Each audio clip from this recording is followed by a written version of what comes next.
Le perfectionnement de l'être. Si dans une première partie nous avons vu quelle était l'opinion de Rabbeinu Bechaye, celle de Rabbi Yehuda Halevi et celle du Rambam, nous rappelons rapidement les grandes lignes de ce que nous venons de voir jusqu'à présent, que pour Rambam, la voie royale c'est la voie du milieu, et que l'homme doit tendre toutes ses forces vers la spiritualité, ce qu'il appelle les muskalim, et pour avoir une idée claire de ce que c'est Dieu. Pour Rabbi Yehuda Halevi, au contraire, il faut aller vers une vie à part, où il faut se séparer de tout ce qui est superficiel dans la vie. C'est également l'avis de Rabbeinu Bechaye. Aujourd'hui, nous allons voir l'opinion de Nachmanide et celle de Ramchal, le Lusato, le Maggid de Mezrich, le Baal Hatanya et le Sava de Kelm. Alors Ramban d'abord, pour Nachmanide, quel est le Derech HaShlemut, quel est le chemin qui mène à la perfection de l'être? Dans un fameux commentaire sur le Lévitique au chapitre 19, concernant Veit Kadishtem Viitem Kedoshim, vous devez être saint, car je suis saint, dit l'Éternel, le Nachmanide écrit que le chemin pour parvenir à ressembler à son Créateur, à la sanctification de l'être et donc à son perfectionnement, c'est le chemin de la Torah. Et quand il dit Prichut, la mise à l'écart, la mise à part de l'individu, ça veut dire l'individu doit se mettre à l'écart, non seulement de ce qui est superflu, mais également de faire attention même avec ce qui est permis dans la Torah. Il va jusqu'à dire, il paraphrase le Talmud, on peut être un crétin au nom de la Torah. Liyot naval birshut ha-Torah. Être un crétin, être un vaurien au nom de la Torah. Par exemple, la Torah nous a dit qu'il y a des interdits sexuels, mais il y a des permis sexuels. Par exemple, cohabiter avec une femme avec laquelle on a fait les Kiddushin, il y a eu les lois de sanctification du mariage, etc. C'est permis. Mais passer le clair de son temps auprès de sa femme et passer le clair de son temps, uniquement s'intéressant à cette sexualité, cela amène à des dérives. Pareil, le vin est permis, le vin kasher est permis, mais autoriser le vin, aller jusqu'à dire, eh bien, puisque le vin est kasher, donc je vais me saouler avec du vin kasher, c'est être naval birshut ha-Torah. Il déduit, comme ses prédécesseurs, que l'homme doit faire très attention de garder sa langue, de garder de ce qui rentre dans sa langue, de ne pas manger d'une façon inappropriée, etc., etc. Et donc une certaine retenue, périchoute, retenue en matière de la vie tout court. Rabbeinu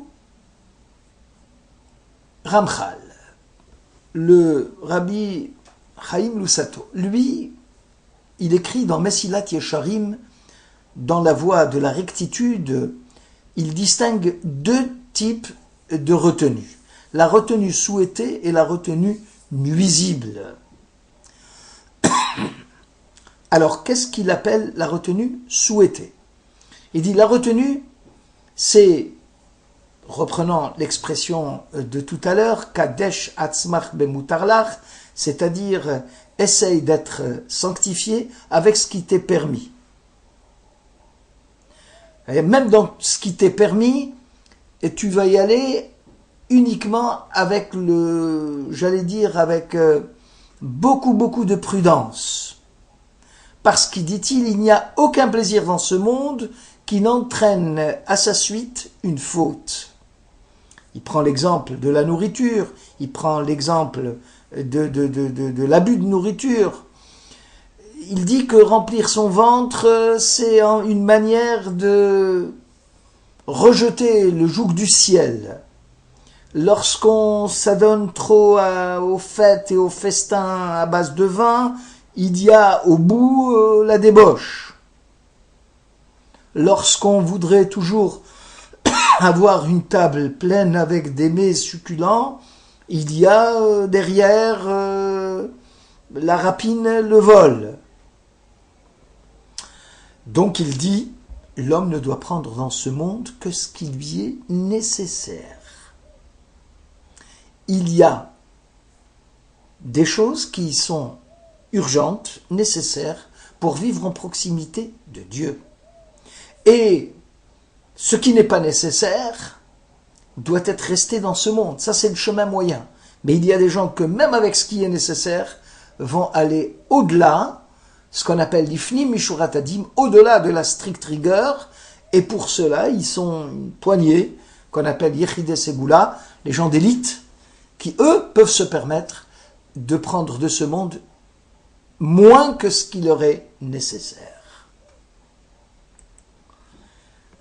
Le Maguide de Mezrich, l'un des pères fondateurs du mouvement chassidique Chabad, il dit que Kol davar, que shemevi'im oto leshorsho, yachol le'asot bo ishtanut mima shehaya kodem.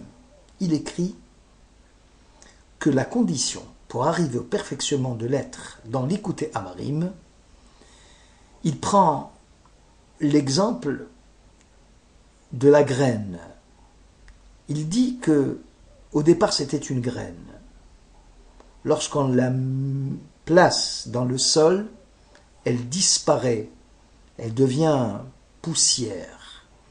Et c'est à partir de cette poussière, une fois qu'elle a été effacée et qu'elle est devenue poussière, qu'elle permet à l'arbre de germer, qu'elle permet aux plantes de pousser. Et c'est alors que nous voyons les tiges de blé monter à partir d'une graine qui a été semée et mise par terre. À partir de cette métaphore, il dit que l'homme, pour qu'il arrive à son perfectionnement comme la petite graine que l'on a placée par terre, doit arriver à l'anéantisation du moi, à l'effacement de son moi. L'homme doit être ce qu'il appelle mitbatel, c'est-à-dire l'homme n'existe plus comme la petite graine. Lorsque l'homme arrive à se considérer comme n'étant rien, lorsqu'il se rend tellement petit, à ce moment-là seulement il peut avoir une croissance. À ce moment-là seulement que les conditions nécessaires au perfectionnement de son être seront remplies, parce qu'il devient un terrain propice pour les midot, c'est-à-dire pour l'accomplissement de Ahava, de l'amour de Dieu, de Yirat Hashem, de la crainte de l'Éternel. Donc pour le Maguide de Mezrich, la condition fondamentale, c'est l'effacement du moi, de l'être lui-même. Pour faire écho au Maguide de Mezrich qui l'avait précédé, le Baal HaTanya, c'est le Rabbeinu Zalman de l'Adi, il écrit dans le Tanya, poursuivant l'enseignement du maître, que le contenu de la sanctification, c'est l'effacement de l'être devant Dieu. Il dit que tout ce qui est sanctification provient essentiellement du Saint béni soit-il. Et que Dieu ne peut pas, la présence divine ne peut pas y aller sur quelque chose qui s'estime encore être. Lorsque la chose sera néante, lorsqu'elle n'existera pas, alors elle laisse la lumière divine arriver vers elle. Il écrit Kol mi she'enu batel etzlo itbarach bimsirat nafsho al kedushat Hashem eno mekabel chayut mikdushato. Tout celui qui ne se considère pas comme étant néant devant la présence divine, en disant par abnégation je veux ressembler à mon Créateur, je veux devenir une voie de sanctification pour Dieu, alors ne peut pas recevoir la vitalité nécessaire à sa kedusha, l'énergie nécessaire pour alimenter la sanctification de son être. Alors il reçoit cela d'une façon indirecte, ce qu'il appelle Prinat HaHoraim, une façon indirecte. Mais c'est une sanctification qui n'est pas directe, elle passe à travers des écrans, elle passe à travers une théorie d'écran qui ne permet pas au prisme d'être en direct avec Dieu, avec une prise directe avec la sanctification divine. Donc c'est une lumière, mais une lumière un peu palote, parce qu'elle passe à travers plusieurs écrans, et ce sont ces écrans qui la rendent pâle. Le sabbat de Kelm, il écrit que le souci de l'homme doit être tourné, s'il veut atteindre le perfectionnement de son être, l'homme doit avoir un seul souci, c'est le souci de l'autre. C'est la préséance de l'autre sur lui-même. Puisque Dieu a créé le monde et que lui-même a laissé la place à l'humain dans le monde,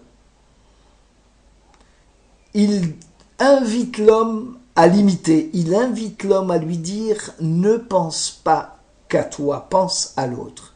Et d'une façon indirecte, c'est ce que font les hommes. Pour que l'écosystème et la biodiversité marchent, il faut que chacun, dans cette biodiversité, il a l'impression qu'il travaille pour lui-même, mais en réalité, il travaille pour l'ensemble. Prenons le cas de la fabrication du pain.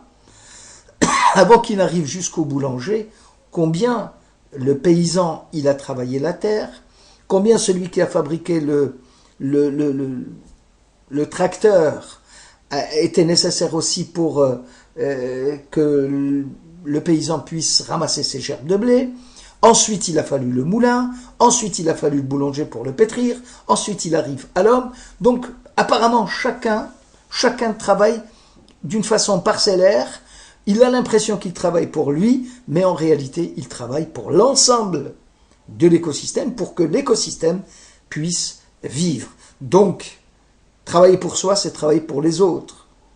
Et ceci, dit-il, ça fait partie de ce qu'on appelle Hasdei Hashem, parmi les bienfaits de Dieu, où l'homme, même inconsciemment, cherche à faire du bien à l'autre, à travailler au perfectionnement de l'autre, au tikkun hagouf, et c'est par ce travail qui est un travail nécessaire d'entraide entre les humains que l'on arrive, premièrement, à l'achèvement, au perfectionnement du gouffre, mais également au perfectionnement de l'âme.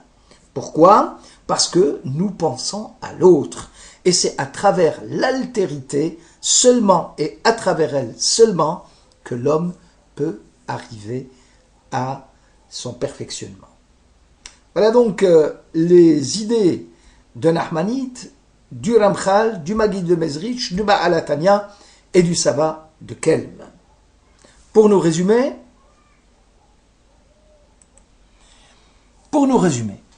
toutes les méthodes, celles de Rabbeinu Bechaye jusqu'à celles du Sabbat de Kelm, pour toutes ces méthodes, il n'y a rien, mais absolument rien, qui oblige l'homme à la mortification.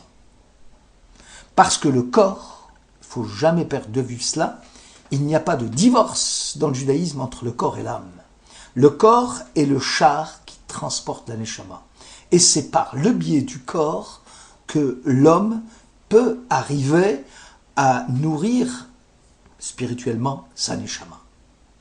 Alors si, d'après le Ramchal, toute notre attention doit être mise sur le combat entre les deux penchants pour enlever ce penchant qui lui pense qu'au surplus, que ça soit dans ce qui est interdit et dans ce qui est permis, donc c'est une lutte permanente, c'est un combat permanent contre tout ce qui n'est pas nécessaire au corps. Pour Rambam, ce n'est qu'une étape préliminaire que l'on peut absolument maîtriser par l'éducation et par les bonnes habitudes. C'est ce qu'il appelle le derech ha'emtsa'i, le chemin médian.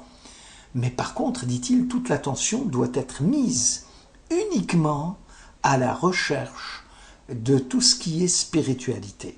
Parce que c'est par le biais de la spiritualité saisie par la raison et qui permet enfin à l'homme de dépasser le stade animal, le stade matériel qui est celui de son corps et celui de ses passions. Donc pour lui, ce qui pour le Ramchal était La finalité, pour Maïmonide, ne devient qu'une étape préliminaire.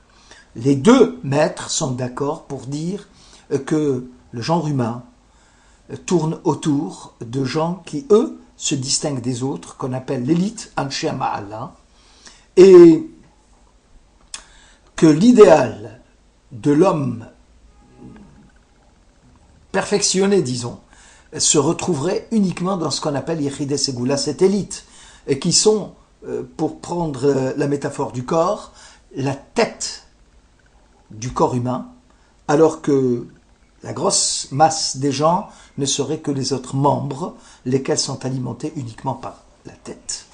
Rabbi Yehuda Halevi, pour lui, il prend une position autre. Il dit que l'idéal de l'homme et le perfectionnement de l'être, c'est, pour lui, il n'y a pas d'élite, c'est le type normal, l'individu normal d'Israël, qui sait maîtriser son corps, qui sait maîtriser ses appétits par les mitzvot du Créateur, et il dit, c'est ça le schéma général. Le schéma général, c'est cet idéal d'un homme qui sait combiner tout cela.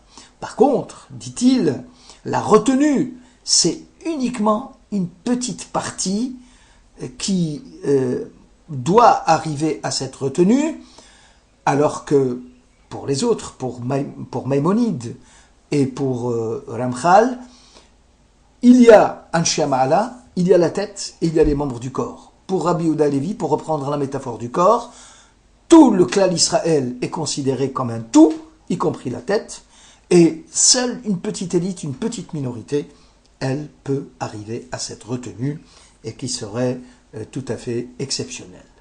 Merci de votre écoute.